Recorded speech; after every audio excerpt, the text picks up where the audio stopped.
Assalamualaikum warahmatullahi wabarakatuh. Saya Marsuti, guru SMA Negeri 11 Palembang, akan mencoba membuat pengimbasan dari materi AKM atau Asesmen Kompetensi Minimum. Materi ini saya dapatkan dari SIM PKB ketika saya mengikuti diklat dari Kementerian Pendidikan dan Kebudayaan, materi pembelajaran guru belajar. Di sini ada latar belakang asesmen kompetensi minimum atau AKM. Di sini hasil PISA membuktikan kemampuan belajar siswa pada pendidikan dasar menengah kurang memadai. Pada tahun 2018, sekitar 70% siswa memiliki kompetensi literasi membaca di bawah minimum. Sama halnya dengan keterampilan matematika dan sains, 71% siswa berada di bawah kompetensi minimum untuk matematika dan 60% siswa di bawah kompetensi minimum untuk keterampilan sains. Skor PISA Indonesia stagnan dalam 10-15 tahun terakhir. Kondisi ini menyebabkan Indonesia menjadi salah satu negara yang konsisten dengan peringkat hasil PISA yang terendah. Di sini ditanya bagaimana pendapat Anda. Saya temukan di internet bahwa PISA adalah program for International Student Assessment, merupakan sebuah penilaian secara internasional yang dilakukan oleh OECD terhadap keterampilan dan kemampuan siswa usia 15 tahun. Di sini keterampilan dan kemampuan dalam PISA dinilai meliputi matematika, membaca, dan sains.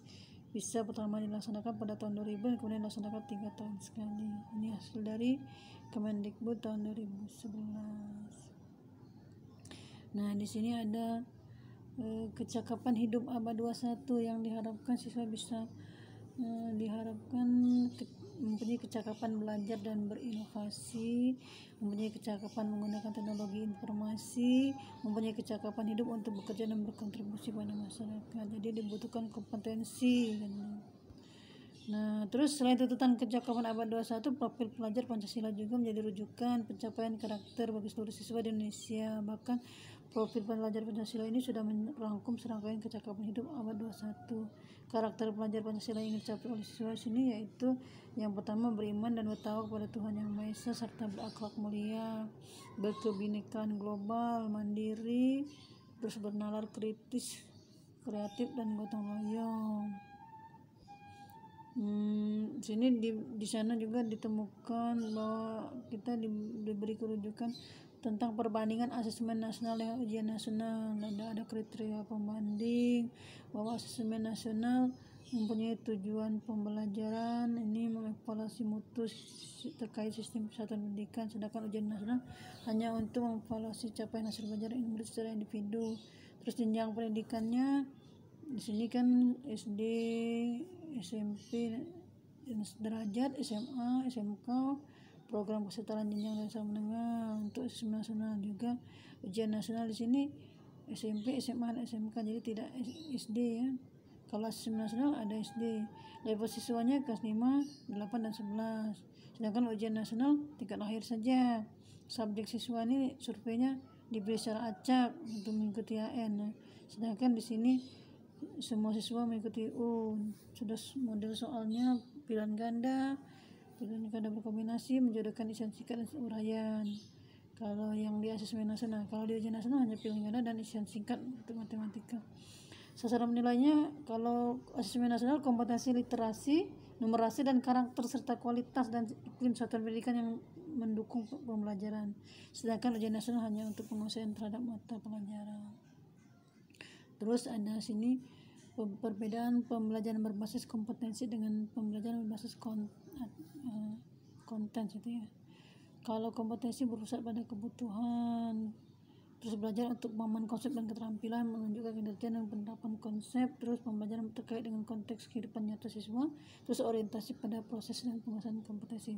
Jadi kalau berbasis konten berpusat pada pembelajaran, belajar untuk cakupan materi, menjawab serangkaian pertanyaan tes berdasarkan topik, pembelajaran kurang tidak terkait dengan kondisi kehidupan nyata siswa, orientasi pada nilai akhir sini. Jadi di sini dijelaskan betul bahwa asesmen nasional itu, atau kompetensi itu ternyata lebih luas cakupannya daripada hanya sekedar ujian nasional. Terus di sini ada manfaat asesmen nasional sebagai potret kualitas pembelajaran di sekolah atau daerah.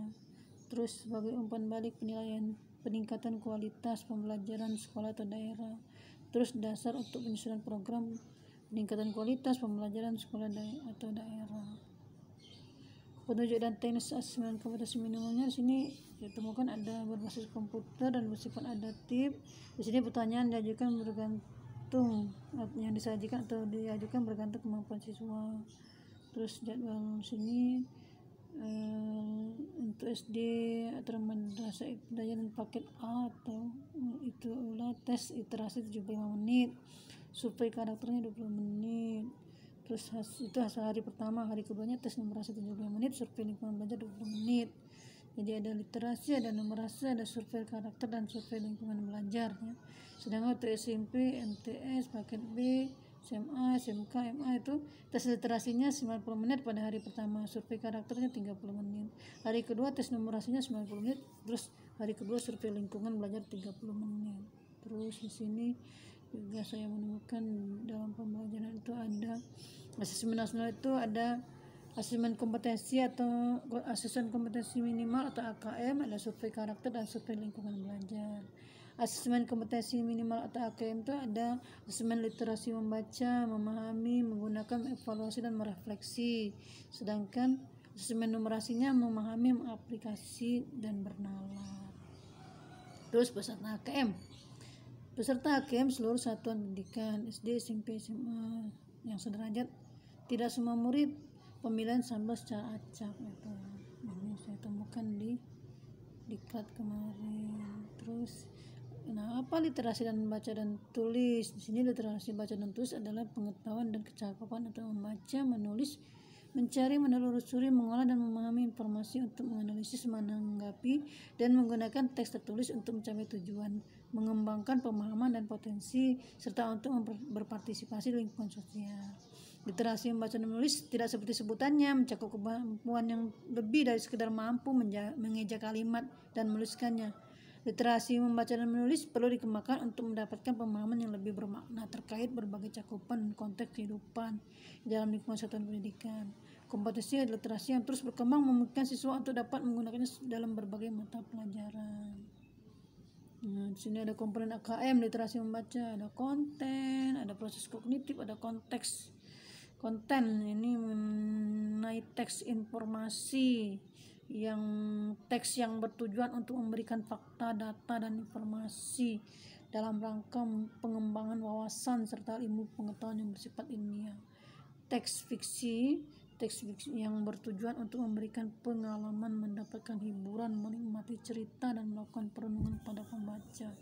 Terus ada proses kognitifnya, menemukan informasi, mencari, mengakses, serta menemukan informasi tersurat dari wacana. Terus ada interpretasi dan integrasi, memahami informasi tersurat maupun tersirat, memadukan interpretasi antar bagian teks untuk menghasilkan inferensi. Terus evaluasi dan refleksinya, menilai kredibilitas, kesesuaian maupun keterpercayaan teks, serta mampu mengaitkan isi teks dengan hal lain di luar teks. Terus ada konteksnya, personal, berkaitan dengan kepentingan diri secara pribadi. Terus ada sosial budaya, berkaitan dengan kepentingan antar individu, budaya, dan isu kemasyarakatan. Terus saintifiknya, berkaitan dengan isu, aktivitas, serta fakta ilmiah baik yang telah dilakukan maupun futuristik. Nah, di sini nanti numerasi itu akan menghasilkan detail tingkat kompetensinya, itu hasilnya nih dari kelompok. Ada 4 kelompok. Pertama, kelompok yang perlu intervensi khusus. Di sini murid hanya memiliki pengetahuan matematika yang terbatas. Murid menunjukkan penguasaan konsep yang parsial dan keterampilan komputasi yang terbatas. Terus ada kelompok dasar. Murid memiliki keterampilan dasar matematika, komputasi dasar dalam bentuk persamaan langsung, konsep dasar terkait geometri dan statistika, serta menyelesaikan masalah matematika sederhana yang rutin. Nah, kalau yang cakep, murid mampu mengaplikasikan pengetahuan matematika yang dimiliki dalam konteks yang lebih beragam. Nah, kalau ada yang mahir, murid mampu bernalar untuk menyelesaikan masalah kompleks serta non rutin berdasarkan konsep matematika yang dimilikinya. Ini hasil dari numerasi. Nah, kalau dari literasi hasilnya ada kelompok perlu intervensi khusus. Ada dasar, ada cakap, ada mahir. Yang perlu intervensi khusus, murid belum mampu menemukan dan mengambil informasi eksplisit yang ada dalam teks maupun membuat interpretasi sederhana, detail tingkat kompetensinya ya. Terus kalau dasar, murid mampu menemukan dan mengambil informasi eksplisit yang ada dalam teks setelah membuat interpretasi sederhana. Kalau yang sudah cakap, murid mampu membuat interpretasi dari informasi implisit yang ada dalam teks, mampu membuat simpulan dari hasil integrasi beberapa informasi dalam suatu teks. Kalau yang mahir, murid mampu mengintegrasikan beberapa informasi lintas teks, mengevaluasi isi, kualitas, cara penulisan suatu teks, dan bersikap reflektif terhadap isi teks. Nah, ini maksudnya ya, bahwa murid itu ada kelompok-kelompok tertentu, tidak semuanya pandai. Ada yang hanya perlu intervensi khusus, ada yang hanya punya kemampuan dasar, ada yang cakap, dan ada yang mahir dalam literasi dan juga dalam numerasi ini. Jadi ada empat detail tingkat kompetensi siswa pada numerasi dan pada literasi.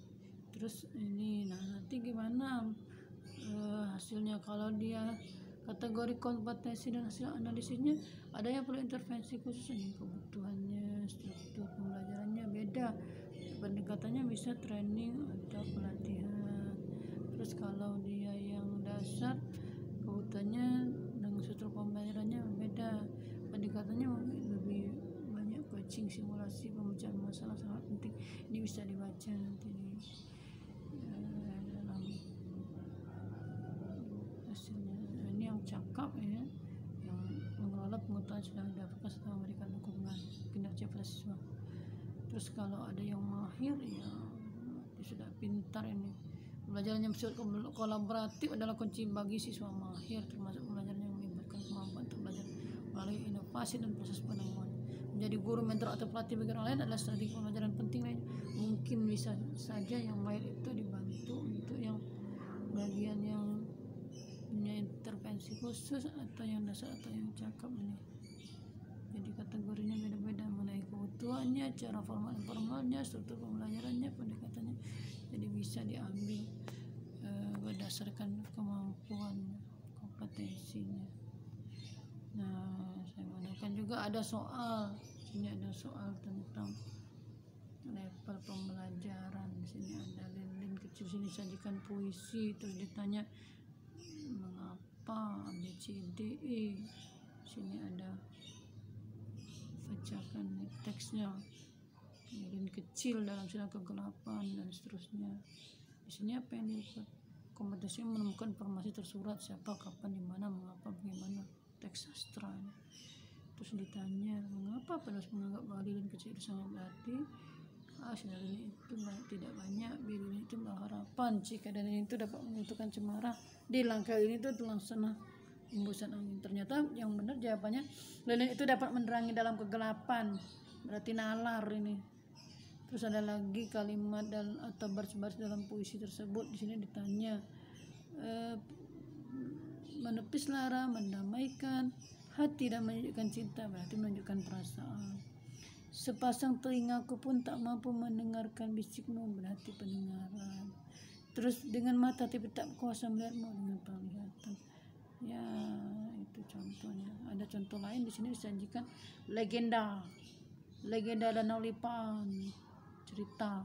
Kompetensi yang diukur menganalisis perubahan pada elemen intrinsik, jalan karakter, setting, konflik, alur cerita pada teks sastra yang terus meningkat sesuai jenjang. Menurut ini kompetensi jawaban karena sang pangeran tidak menaklukkan muara kamu dengan pura-pura menikahi sang ratu. Kompetensi yang diukur menyimpulkan perasaan dan sifat tokoh serta elemen intrinsik lain seperti latar cerita, kejadian-kejadian dalam cerita berdasarkan informasi rinci dalam teks sastra yang terus meningkat sesuai jenjang. Menurut kalian setelah membaca cerita tersebut ditanya manakah karakter Ratu Aji Bidara Putri, dan seterusnya. Sombong, tidak sesuai, penuh perhitungan, sesuai, tidak boleh percaya, sesuai, selalu ingin menang sendiri, ya tidak sesuai, semena-mena terhadap bawahan. Jadi bisa menyimpulkan karakter di situ. Sebenarnya sih banyak soal lain, tapi saya hanya menyampaikan 2 saja. Ini contohnya tentang lilin. Kalau di sini ada lagi tentang legenda Danau Lipan. Sebenarnya masih banyak kalau kita lihat atau buka di internet atau di buku-buku e-booknya atau dari Google, ya banyak contoh-contohnya. Saya ini masih awam hanya karena sekedar pengimbasan Ya saya agak mengerti juga, tadinya saya kurang ngerti tentang Al-Qaeda, tapi begitu saya sudah mengikuti pelatihan tarikat, oh begitu rupanya. Kalau yang masih penasaran bisa juga nih, lihat materinya lebih banyak, karena saya hanya punya pengetahuan mengenai agama hanya sebagai dasar ya, karena yang ya mudah-mudahan untuk lebih kedepannya lagi saya akan bisa lebih banyak menggali lagi ya. Terima kasih, itu saja yang bisa saya sampaikan untuk pembahasan kali ini. Wabillahi taufiq wal hidayah. Wassalamualaikum warahmatullahi wabarakatuh.